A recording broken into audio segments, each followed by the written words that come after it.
வள்ளுவர் கோட்டத்திற்கு காட்டுற அக்கறைய இங்க மக்கள் வாழ்வாதாரத்துல கொஞ்சம் காட்டலாம்ல, ஏன் காட்ட மாட்டேன்றீங்க? கொஞ்சம் அங்கே பாரு கண்ணா. நான் திட்டத்தை அடிக்கிறேன். இதுல ஒரு திட்டம் நடைமுறைப்படுத்தப்படவில்லை. நீங்க யார் நிரூபிச்சாலும் நான் ஓபன் சேலஞ்ச் பண்றேன்.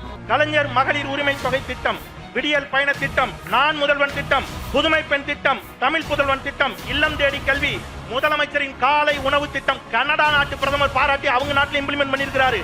சென்னையில் கலைஞர் பன்னோக்கு மருத்துவமனை, மதுரையில் கலைஞர் நூற்றாண்டு நூலகம், மதுரையில் தமிழர்களின் புகழை பாரம்பரியத்தை உலகிற்கு எடுத்துக்காட்டுவதற்கு மதுரையில் சல்லிக்கட்டு மைதானம், கீழடியில் அருங்காட்சியகம், அம்பேத்கர் அயலக கல்வி உதவி தொகை திட்டம். எவ்வளவு பெரிய திட்டம் தெரியுமா?